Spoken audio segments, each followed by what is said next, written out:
Continuing from yesterday, we're talking about the exchange sacrifice, which is sacrificing a piece in exchange for an advantage. And in this case, the player who's playing white right now has played many games where he has sacrificed his rook for an advantage. So in this case, while analyzing the position, uh,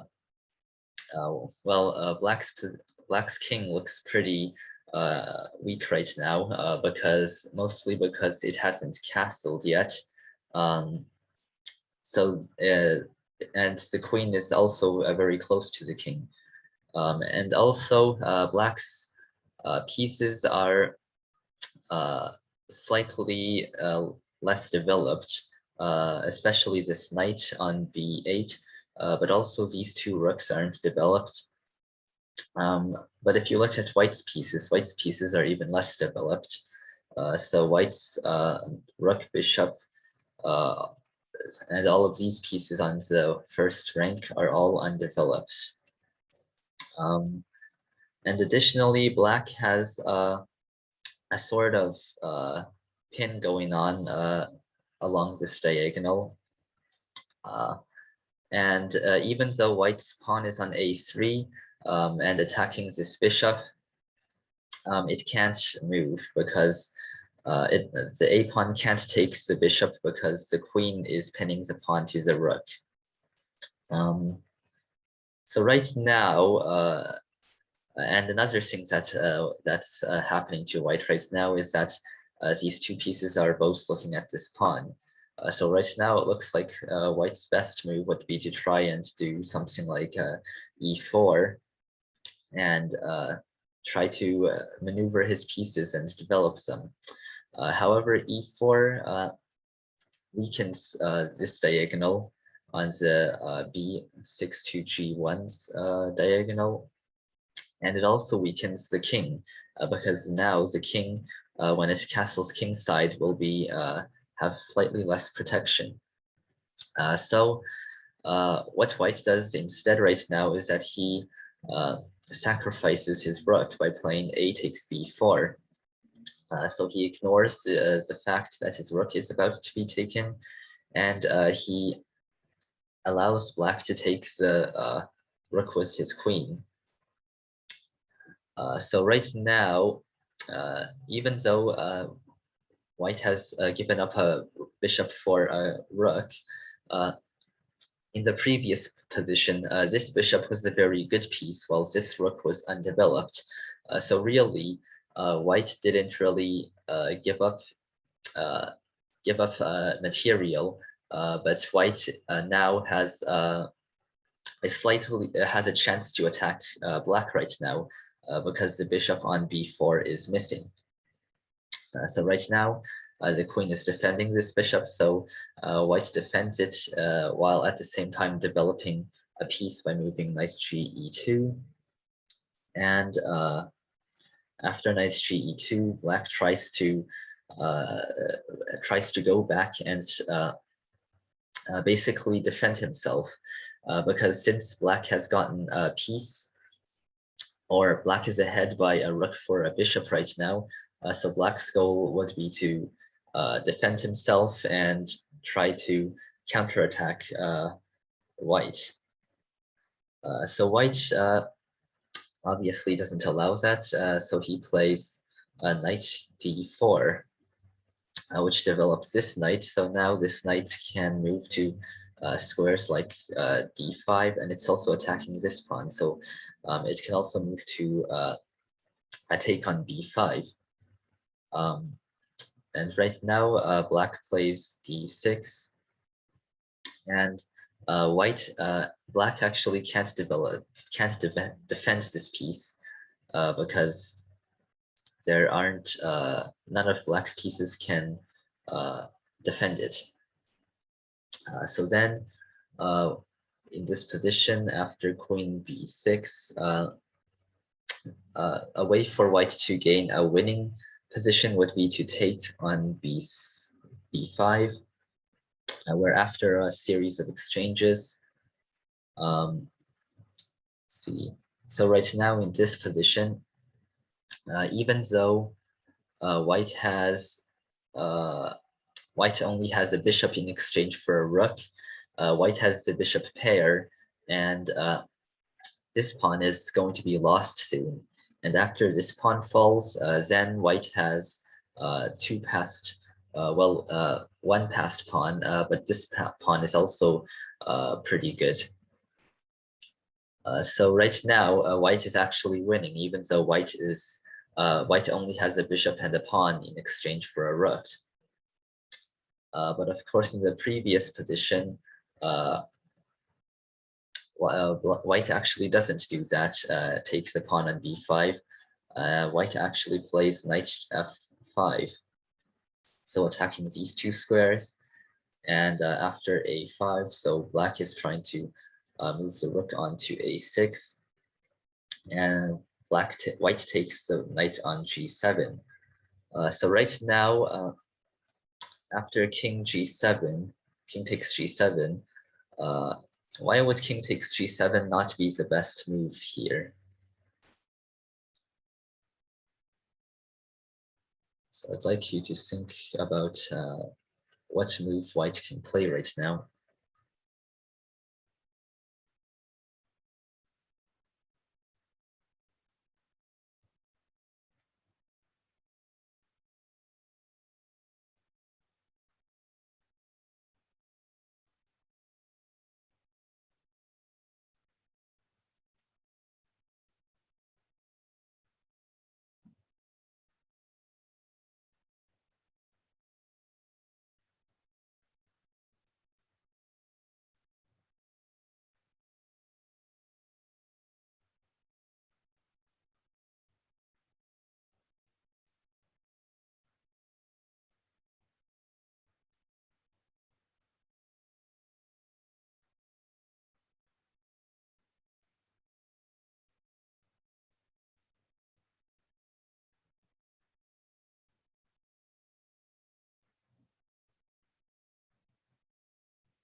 So right now, white can actually regain the knight.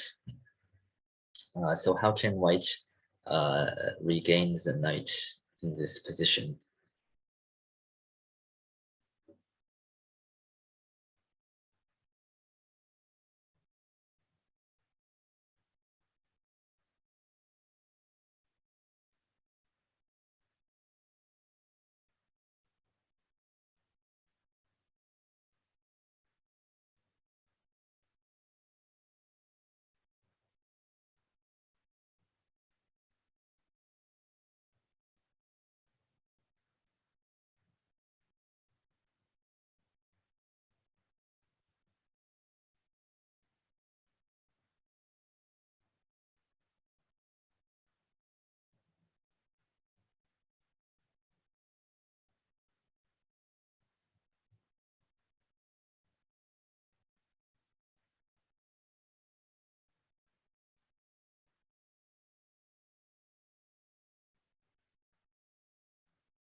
So right now, white can regain the knight by playing queen g5 check.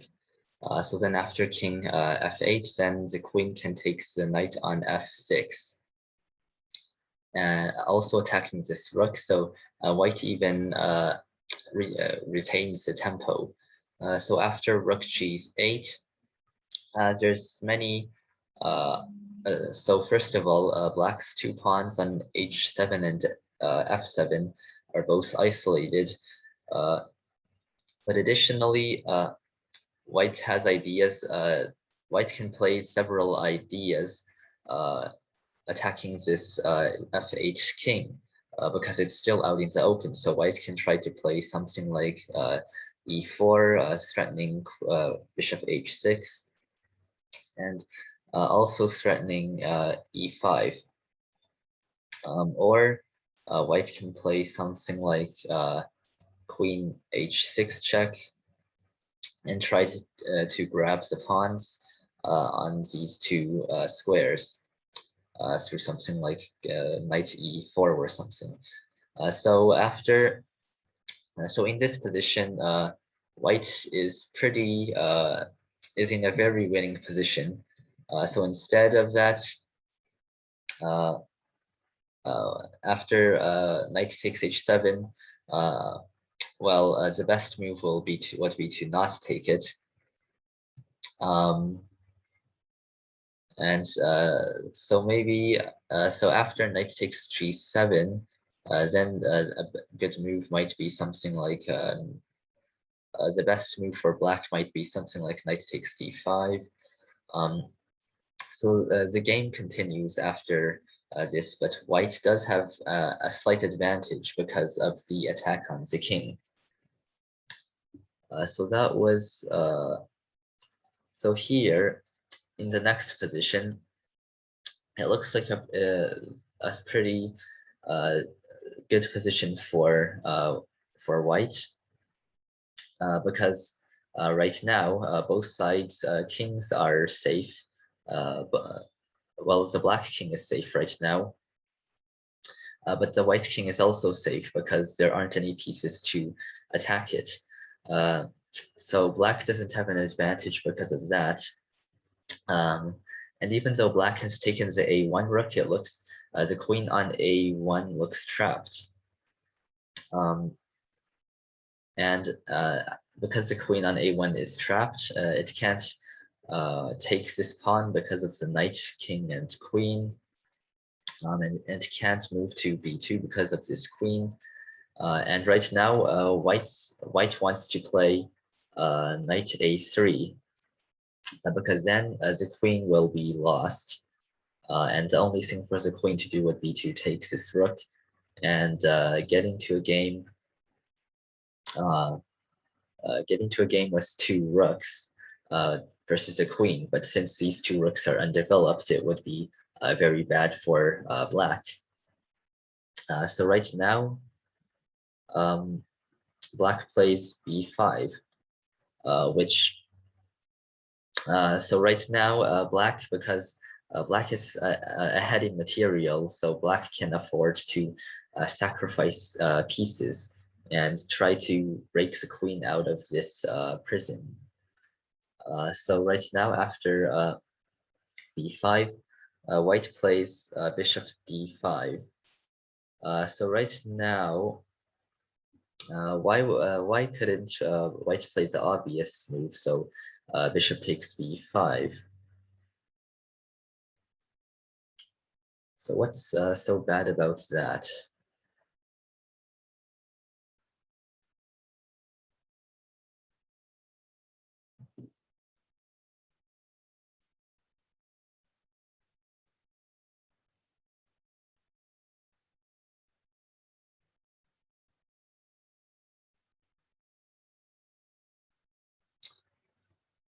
And in this position, black's goal is to break this queen out of the prison. So basically, black wants this queen to move away from the a1 square. And right now, it looks like the best way to do that is to try and distract this queen. Because if the queen on b3 is the main reason, is the reason that black can't play rook, I mean queen b2 check. So how can black get this queen to move away from the b3 square?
So right now, uh,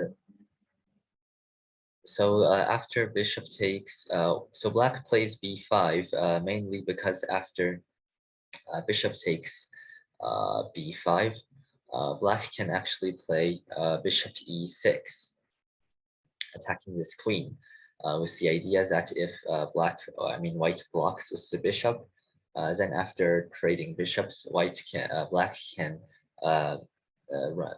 Black's queen can escape, and after if black tries to do something like queen a3 or queen c2, so still trying to defend this square, white can simply take with the queen. And after trading queens, now black is ahead by an entire piece. Or black has a rook in exchange for a in exchange for a knight, but black also has two extra pawns. So black is in a very good position now. And so after so b5 isn't good for these reasons. Um, and I guess another move that white could try to play is queen takes b5. Uh, but that fails, for a similar reason in that after bishop a6, then after something like queen b3, then all black has to do is distract this queen and escape. So after b5, um, so b5 it also threatens another thing, which is that after um, which is that it threatens to it advances its pawn, so it threatens to play something like b4, and basically open up this diagonal so that the queen can escape.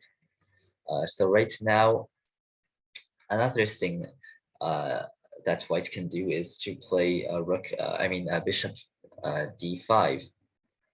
So after bishop d5, it looks like white has white has gained the advantage or equalized again, because now it doesn't matter if this queen escapes, because this bishop is about to take this rook.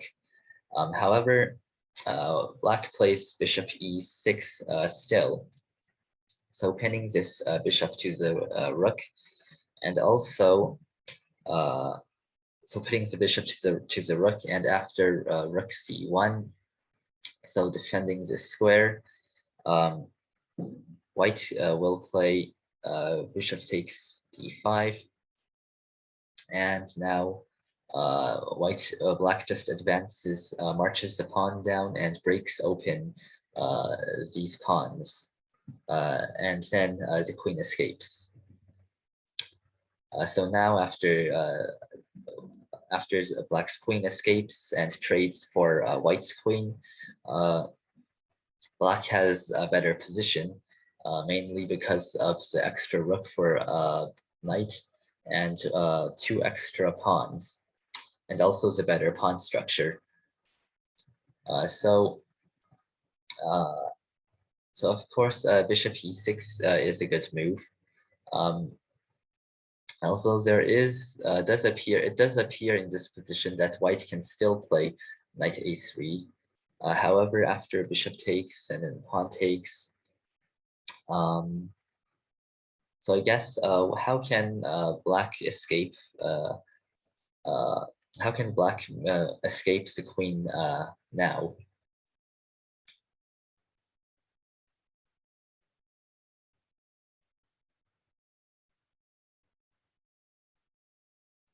Or how can black get out of this position and still be ahead in material?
Okay, so right now, after black plays uh, queen takes, bishop takes, and then king takes, black can actually play b4 and regain or uh, regain the bishop that was sacrificed on c3.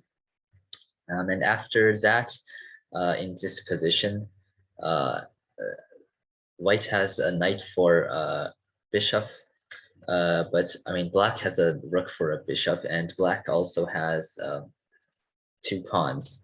Uh, so black is obviously winning in this position. Um, so now on to the next idea, which is line opening sacrifices.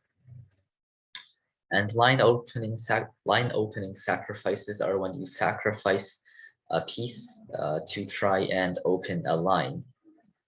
And it can be so right now, for example, right now it looks white is uh, attacking black right now. White has a knight, a queen, um, which are both attacking the h7 square. White's pawn on f5 is attacking black's castle, and white's rook on f1 looks ready to take control of the f file.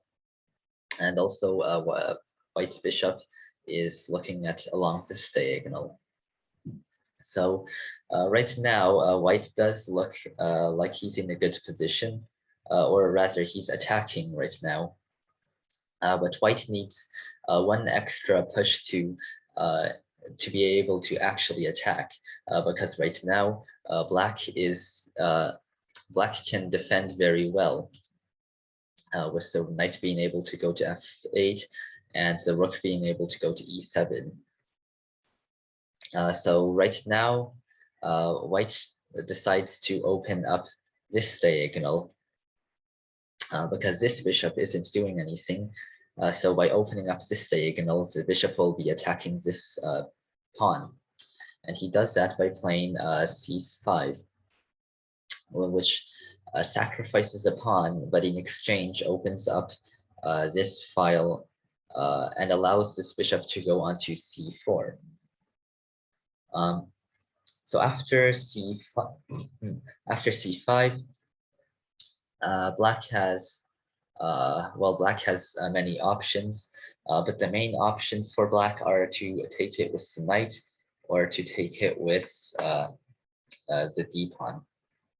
So after taking with the d pawn, or actually after taking with the knight, um, even though it looks good because it's the knight's now out in the open and controlling the center, this is actually bad because now black has removed one of his pieces from attacking white. So right now, white just plays rook c5 or rook c4. So now he's attacking this square. And after something like, let's say, rook e7, or actually rook f8.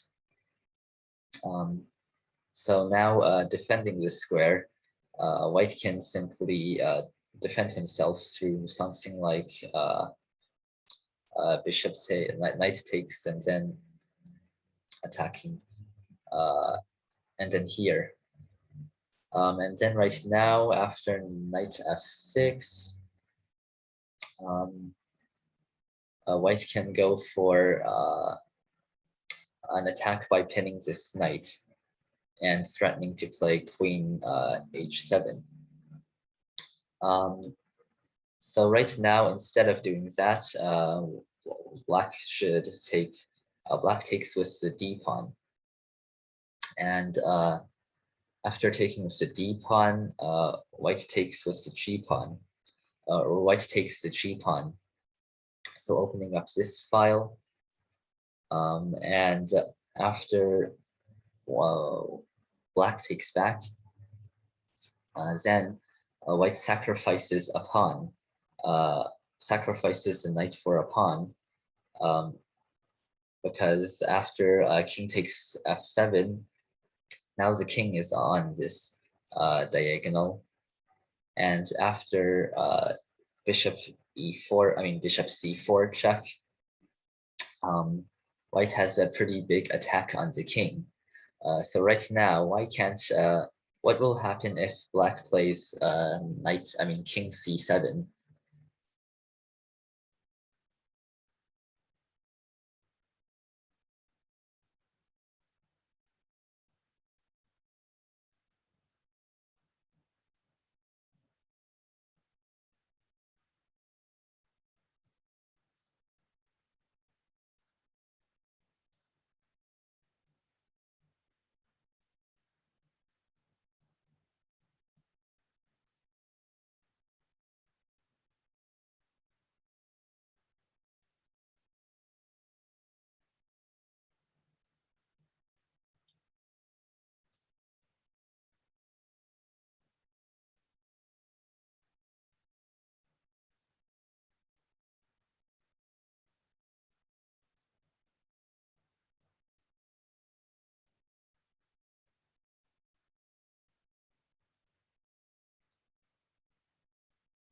So white has a mate in 2.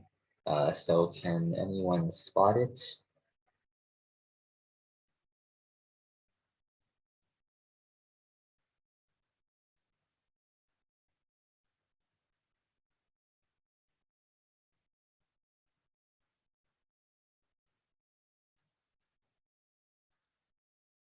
Uh, yeah, so after queen e6, now the king goes to f8, and then, well, that's queen f7 checkmate.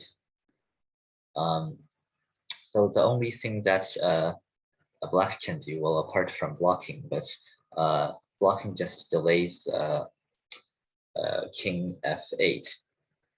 And after king f8, then there's actually a way for white to, still a way for white to attack black right now. So does anyone see it?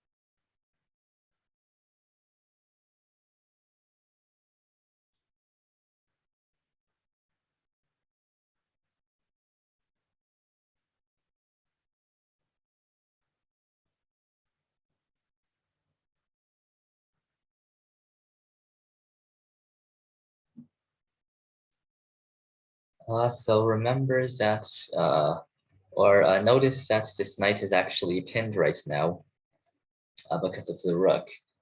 So how can you make use of the pinned knight? Or how can you exploit the fact that the knight is pinned?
So right now, white's best move is actually to play queen h7.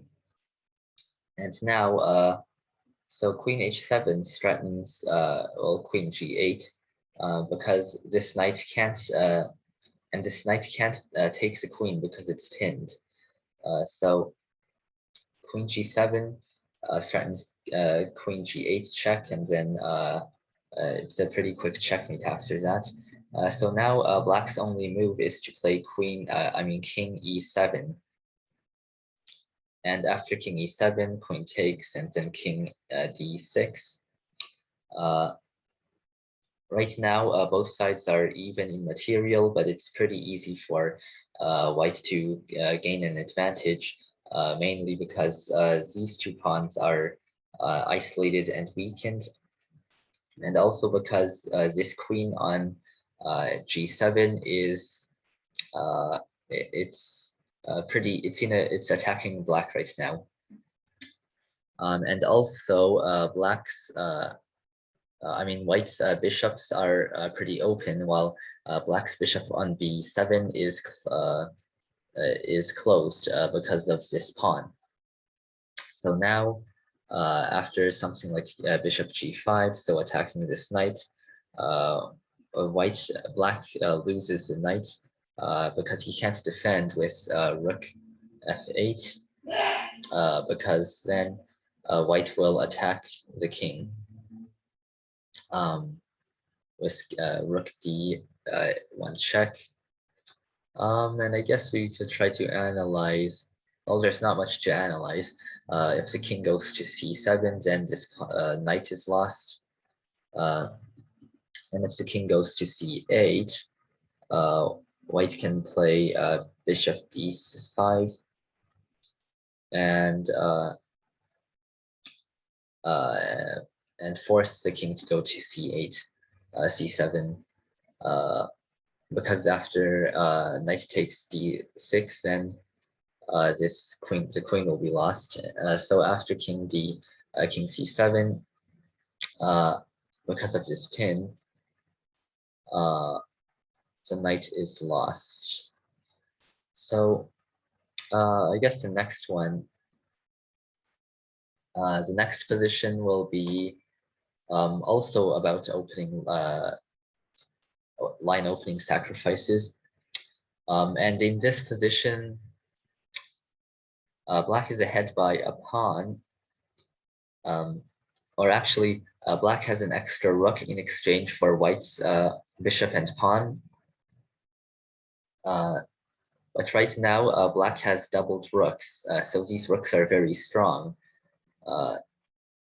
And even though white has the bishop pair, this bishop in particular isn't very useful because all of black's pawns are on light squares and defending the diagonal. So right now, actually another thing is that black is threatening to play rook takes b1. And it looks like that white's bishop is lost because there's nowhere for the bishop to move. And right now, white actually has a drawing line, which is to play bishop takes h7. And after queen takes h7, then it's a perpetual, because black can't move the king because of queen takes e6. So it's a perpetual check. But instead, white actually has a winning attack right now on black, and white attacks black by playing bishop f5. So this is a pretty interesting looking position because it looks like white is just giving up the bishop. However, white does have some. This is actually a very good move because it attacks black. And I believe black can't actually take, black can't take this bishop because after queen takes f5, well, then what's white starting to do? How can white win the game after queen takes f5?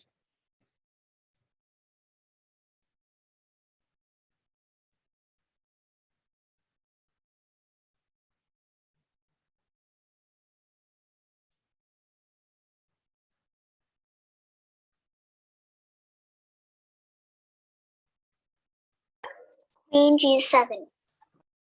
Yeah, so then Queen G7, and then after that,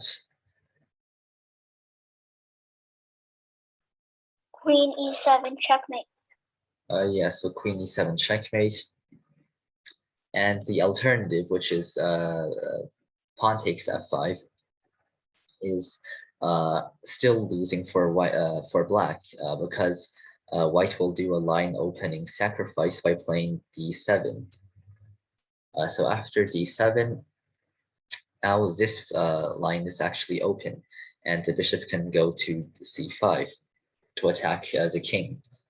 Um, so for example, after bishop takes, then bishop c5, and now this king is actually trapped because the rook and the queen are on both sides of it. So black is forced to give up the queen, and well, black loses the game. So instead, black plays bishop d7. So trying to defend this pawn and uh, trying to equalize or stop white's attack. Bishop d7 also prevents d6 because this pawn is blocked. So it looks like white has equalized, but white actually has an opportunity to attack even further by taking the pawn on e6. So, so as usual, queen takes isn't good because of uh, this maneuver, pinning this queen to the king, and bishop takes, which is what was played, doesn't work because of d7. So actually, white sacrifices 2 times right now. Uh, so white sacrifices an entire bishop to open up this diagonal. And after d7, uh, there isn't uh, white has a very strong attack. So after something like queen g6, then white plays bishop c5 check. And after king f7, well, then what will white do?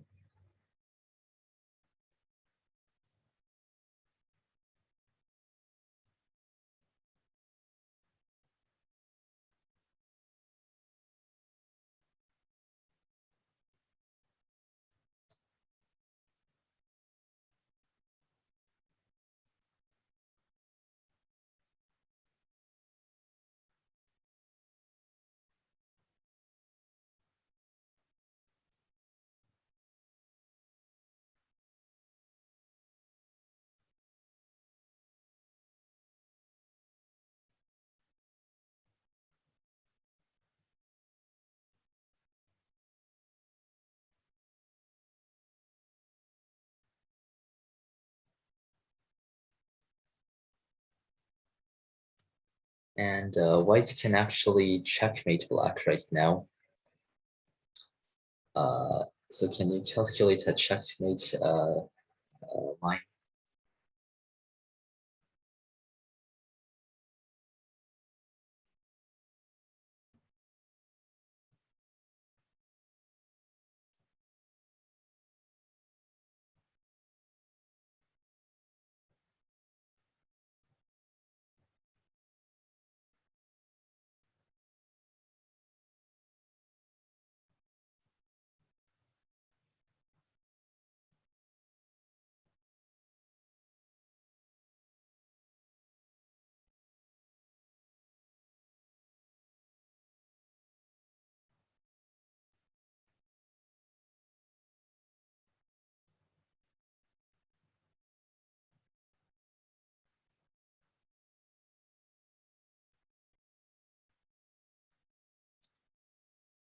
So make sure you use the fact that this pawn is 1 square away from promoting.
Right now, white can win the game by playing queen e7 check.